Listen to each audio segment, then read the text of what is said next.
Hey everyone, how is it going?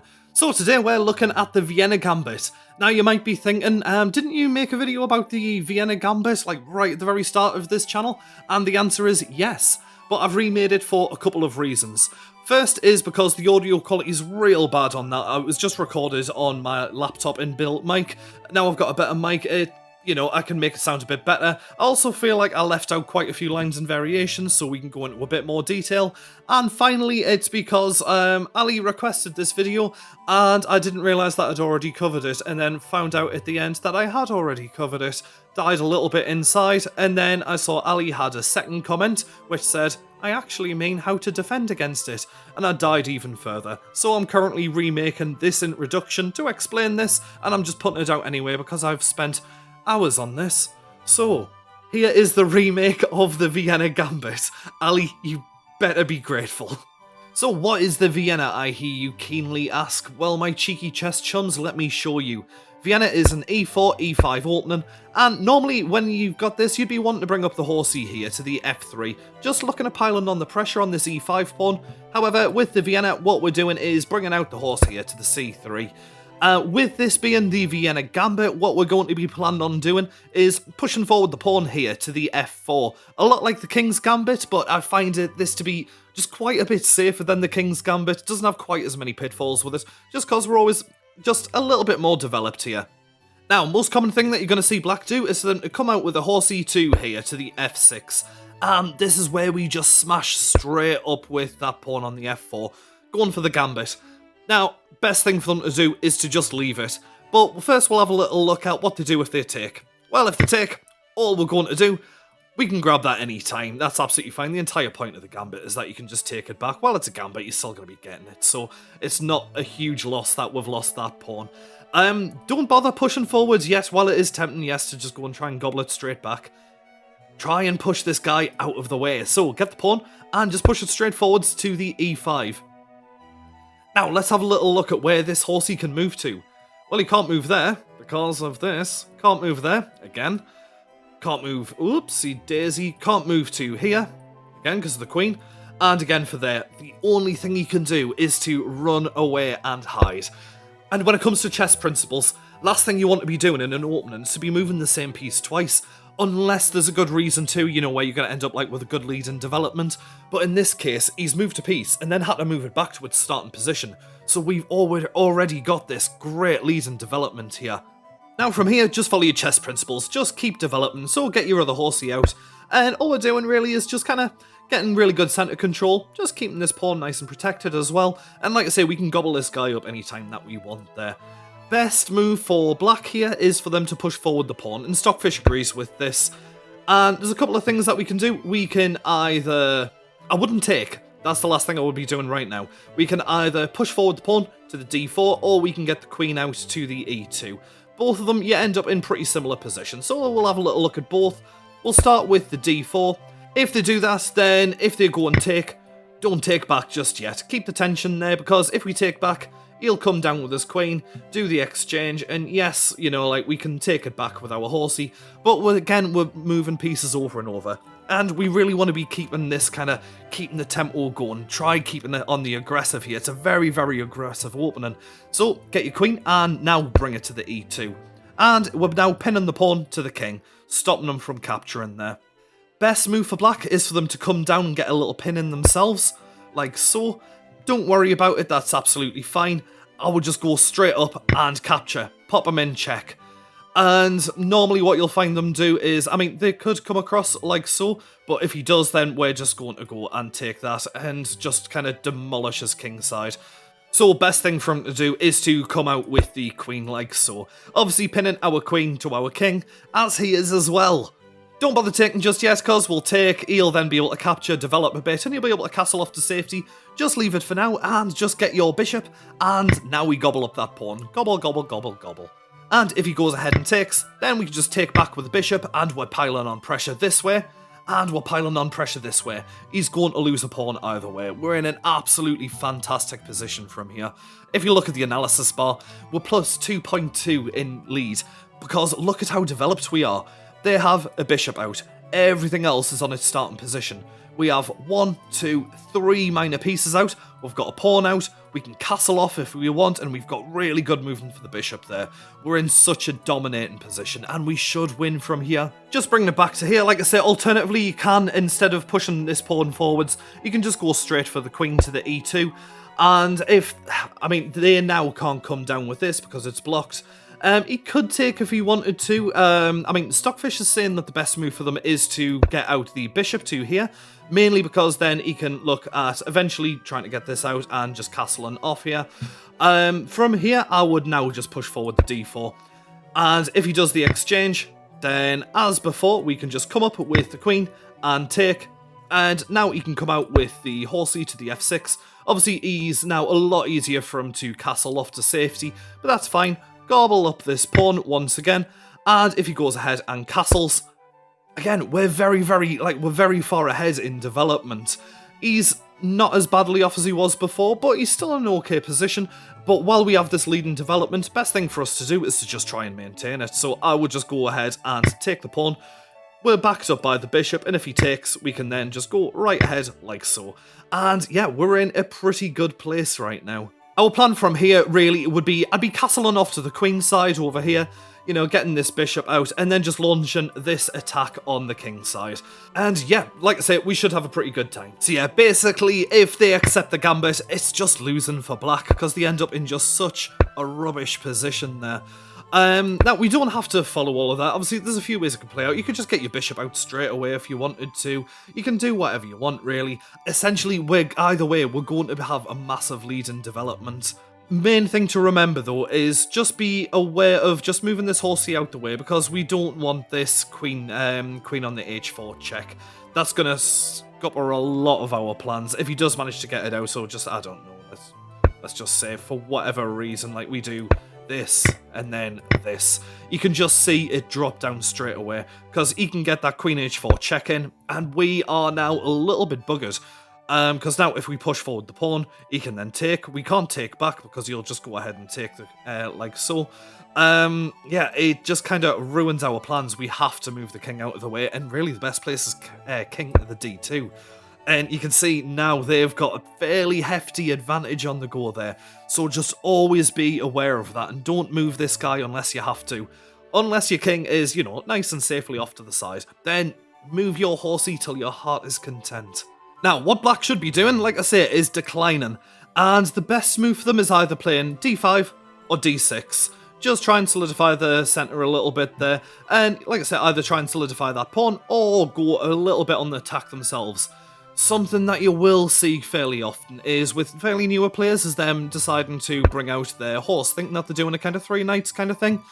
But again, you can see it's a bit of a mistake, because once we take and they take back, we can then just push forward the pawn, like so, force them to move out of the way, and they can either jump one way or the other. Let's just say they move back to where they were. Then I would just push forward the pawn here to the e5. And again, can't move this guy anywhere apart from jump it out of the way. And then we can just carry on developing as normal. And you can see, once again, huge lead in development. Analysis board absolutely loves us because, again, we have 2 minor pieces out compared to their 1, and he's not in the safest position either. You know, we can push that forward later if we want to. We've got good movement bishops, good movement queen, we can get castled off later. We're in a really good position, and he's moved this guy more times than he should have done. So, yeah, just be aware of that. Now, one thing that black can do is to push the pawn forwards here to the d6. Just getting this guy nice and, you know, a bit of protection, so if we take, he can then take back, opens up his queen and stuff like that. We're not going to do that, because at the moment we quite like that his bishop's a little bit blocked in. So from here, I would just, as before, just get your horsey out here to the f3. Just keep developing as normal. We can take that anytime, he can take anytime. There's no rush to take it at all. And from here, again, he's going to want to do the same thing. Just keep developing as normal. I would recommend from here going up and getting the pin. Just like so, just stopping this guy from jumping around anywhere, and normally you'll find you'll come out with the bishop like so, just so if we take, obviously he'll take back. If he pushes down instead, let's just say he pushes the pawn forwards to kick you out, I would just take, double up his pawns a bit there, brilliant, we're in a great position now, he's got doubled pawns, that pawn's a weakness. So best thing really for them to do is to come out with the bishop like so. And like I say, if at any point he does push forward, just go right ahead and capture. And from here, it's all just very straightforward stuff, just following all your standard chess principles. So, you know, like you can castle, you might as well. You've got this rook who's soon to be on an open file, not quite an open file yet, but it's, let's be honest, it's gonna be. And yeah, if he tries kicking you out, do the exchange like so. And because we now has 1, 2 staring down at this, just push forward the pawn to the d3, just solidifying your centre, and if he does go ahead and capture this, then would you believe it, we can just gobble it straight back up. And you can just look at the position that we're in. I mean, yeah, fine, they're in a decent position, but we're really well developed. Once again, we've got this rook who's out now, look fairly safe here. Yeah, we're in for a pretty decent game. And just coming back to here, the reason why I recommend going for the pin instead of bringing it to somewhere like here on the c4 is when they do this, it can lead to this line, which ends up being just a little bit tricky and you don't get quite as good of lead of development. So he comes down and he captures.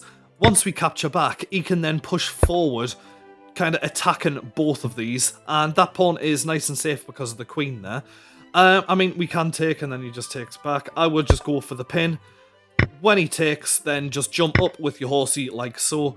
And we're left in this kind of position, which is very, very even. It's quite literally a 0-0 position. No one's really at much of an advantage. And like I say, it's just a little bit uncomfortable for white in this position. I mean, if he does something stupid like tries to kick you out the way like so, then yeah, you've just essentially just gone ahead and won, because after takes, then you're left in this position. You know, what you're going to see really is just them, you know, developing the bishop, you know, nothing too exciting, you know, something like this. And we're just going to end up in the same kind of position as before. So if he does this, I mean, you could go for the queen to the e2, just to look at gobbling this up later, and then if he takes, or just capture back with your pawn like so. Yeah, the game will end up playing out like so. I mean, he might try kicking you out with a pawn, just moving you back, and that's fine. You just slide it back to the c4. Could try, you know, chasing you around a little bit, or he could go for the queen there as well. If he does, then just go up and gobble that up. But yeah, I'd be looking at castling off like so, just so we'll have the rook on the open file, teamed up with the bishop there, and then we can always get the queen into action as well. Now, the mainline move for black is for them to push the pawn all the way forwards to the d5. And if they do that, just take the pawn. It's there, you may as well just take it. Pile on a little bit of pressure here, and really, normally what you'll see is them coming down like so. Now, from here, there's a few things that you can do. I wouldn't recommend taking, because if you take after he takes, then we're kind of left in this kind of weird position here. You've got this pawn just kind of floating around there. And you can see black just has a bit more of an advantage. Some people, you know, like push up the pawn, go for the en passant, so then they can develop this bishop here. But you can come down with this, and then once we block it, we're kind of ruining our king side a little bit. He can move back to the e7, we can just, you know, develop, have a little fight over that. But it's just not an overly comfortable position. You know, it wants to start pushing forward pawns and stuff like that. You've got the king kind of pinned there. It's not too great, so I'd probably avoid doing that. Now, the actual main line is for you to get your queen and bring it here to the f3, and there's a few ways that it can play out. The best moves for them to either push forward the pawn to the f5, get the horsey out to the c6, but most commonly what you're going to see is them hop across and then capture like so. And if he does, obviously we're going to capture it. We can capture it one way or the other. I tend to prefer capturing towards the centre. I mean, it's fine if you decide to go this way, then what we'll be looking at doing is just getting your bishop out to here, and then just building up your defence along here. But going the other way, the reason that I quite like it is, you know, like we're capturing towards the centre, we'll be looking at thrusting up to try and solidify our centre like so, and then just getting this rook onto an open file there, because rooks love open files. But, like I say, if you're not comfortable with having the doubled up pawns like so, then, yeah, by all means, just capture the other way. And like I say, we'll be getting the bishop up to here, castling off to the queen side, and then just developing out as normal. And yeah, again, your rook will end up on a fairly nice open file there, but it's down to yourself how you want to play it. I prefer going the other way, like I say, capturing this way, just so I can, you know, thrust that pawn forwards up to the middle there. Now from here, best thing for black to do is to just get this bishop 2 here on the e7. Mainly just trying to open up just so we can get castled off to safety. As soon as he does that, just push forward the pawn and get really solid centre control. Look at these pawns here, absolutely fantastic. And then when he goes off and castles, from there, like I said, we're in an alright position. And yeah, I would just continue just developing as normal. So, you know, like get your bishop out to here, looking at attacking down this way, try and, you know, pair these guys up together a little bit. But yeah, from here, let's say I would just try and, you know, try and get your horsey out, get castled off to the king's side there, pair up these guys together. We have this guy on a lovely space here, just attacking this king's side pawn. And yeah, while it's relatively even, we have loads of options from here. If instead of coming out with the bishop to the e7 first, you may see him come down like this, I wouldn't quite push the pawn just yet. While it's going to be tempting, we're just going to be doing a bit of an exchange there. I would just go straight for the check. You check him, he'll have to come out, and you get the pin there. And from there, I would just look at, you know, get your horsey out, castling off to the king's side, and again, yeah, just having these. So just say he goes for that, he's going to castle. We can then castle off, we have this lovely pair going on, he castles off. And yeah, we're in an alright place at the moment. Now, bringing it all the way back, we've just brought out our queen again. Something else that you may see is for them to bring out their horsey here to the c6. Well, don't take, because if he takes, he's just going to take like so, be attacking your queen. I wouldn't do that, just go straight for the pin like so. Just preventing them, obviously, from taking. And now if he goes ahead and takes, I would take with the d-pawn, just opening up the bishop, just so you can, you know, develop as quickly as you can there. Now from here, just continuing on with the main line, they'll then come down with the queen, pop you in check. Obviously, we have to block it, we don't want to be moving the king around anywhere, so just go for the block. And the best move is for them to come across here to the e4, putting you in check, forcing you to do the exchange like so. And yeah, from here, we'll just be looking at, you know, like, getting our bishop out, castling off to the queen side, just getting that rook nice and open there. And then, you know, like, maybe bring your horse to here, and then, you know, looking at manoeuvring it around, whichever way you see fit. He hasn't kicked you out yet, you know, when you bring it to there, maybe looking at coming up there, just then you're both attacking like so. But again, it's going to be very situational. And the other thing that you may come up against is them pushing forwards the pawn right the way down to the f5. If they do this, I wouldn't go for the en passant or anything like that. While it is always tempting when it's there, you always want to take it. I would just push forward the pawn, directly attacking the horsey. And then when he takes, then you can just capture back like so. Now, there's a couple of things you could do. If he pushes forward the pawn, then, well, we'll have a little look at that in a second. If he does anything apart from pushing forward the pawn, let's just say, like, he brings out the horsey, then I would just push forward your pawn. Just, again, just getting that nice, solid centre control on the go. Now, if he does push forward the pawn, I wouldn't just capture straight back or anything like that yet. There's a couple of things we can do. We can either get the bishop out here to the e2, or we can move across the queen here to the g3. And the reason we'll be doing something like that, if he does go ahead and take, then we can just go like so. Don't worry about that pawn, that's absolutely fine. What we're doing is threatening to come across and put him in check there. So let's just say he does something like, I don't know, this. You can just see it shoot all the way up, because we're going to go across for the check. He has to move out the way.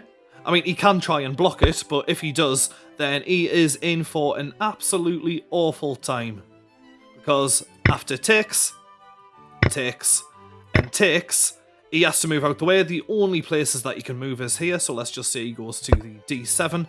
We are then in a very dominating position. Yes, we're a couple of pieces down, we're 2 points of material down, but we are going to be chasing this king around all over. So yeah, just like pushing forwards the pawn, forcing him to move out the way. All you can really do is move one place to the other. You don't want to be bringing it out too much, but again, in this position, there's not really much choice. And then, yeah, we are just in for such a lovely time. You know, we can start getting the bishop into play, popping them in check. What Stockfish recommends is just continuing to push forwards like so, because we do this. If he does go ahead and take, then we just get our other bishop, force him to move out the way, and we've just gone and grabbed ourselves a queen. Which, I mean, is amazing. I mean, yeah, he can jump back like so, but, I mean, just look at the position we're in. We've essentially just gone in one here. You know, like, you can come across, put him in check again. We're going to be grabbing this, and from here, we're just going to be gobbling up all of the material with this absolutely ruthless queen. If he does by chance see what you're doing and decides to push that pawn first, then it's fine, just get your bishop out, attack the queen. If he goes to block it, do the exchange, then just push forward the pawn like so. Now we've solidified our centre, we can just go across and try and gobble that up if we want. We'll be getting this guy out, we'll definitely be castling off to the king's side there. And yeah, while it's relatively even, we're in a decent position, we'll have a good time. Now, one line that I find to be quite fun is to just push forward the pawn here to the d3. And while analysis doesn't really like it too much, it is quite fun. Because if they come down like so, trying to pop you in check, push forward the pawn. Now, he may come across like so with his horse to capture, which is, you know, the best move. We can't take back because he'll come down like this. Well, what you want to do is to get your horse and just bring it up to here and attack the queen. And from here, we're forced them to move out the way. Now, he still kind of wants us to keep attacking down this side since he's weakened it off so much. So, let's just say he moves back to the h5. Well, from here, I will get your horse and then just go right ahead and capture that pawn. And what we're doing is we're threatening this, which is absolutely brilliant. And now if he goes ahead and takes our rook, we can then just jump up and take back, which leads to quite a absolutely wild line like so. So we go get him in check. Like so, he has to move out the way, we take it, and yeah, it's fairly even, fairly chaotic kind of position here. Or alternatively, now, obviously he doesn't want to go and move his king there to try and stop it, because that's just an absolutely terrible move. You know, he's lost all of his castle and opportunities, and we're just going to end up chasing the king around all over. You might see them come across like so with the horse, because they think that they're protected from this, but from here all we're going to do is just drop back, attack the queen, force the queen to move out the way. And let's just say he moves back to the h6. Well, we have this discovered attack on the go. So just drop it back. We're now attacking the horsey, we're attacking the queen and forcing the queen to move out of the way. And there's nothing you can really do about it. So he comes across to there and then we can just grab this with our horse if we want to. Brilliant, and we're in a fairly decent position now, a massively winning position, say fairly decent. It's a +5 advantage from here. So there we have the Vienna Gambit. Hopefully it was helpful for you, Ali. Again, if there's anything anyone wants to see, just ping it down in the comments and I'll try my best to cover it. Please subscribe if you like it. I'd love to get to 500. Love to get to 1,000. Start making a couple of quid for this. But yeah, you know, baby steps. But yeah, you guys go off, have some fun, play some chess, and I'll catch you guys later. Bye.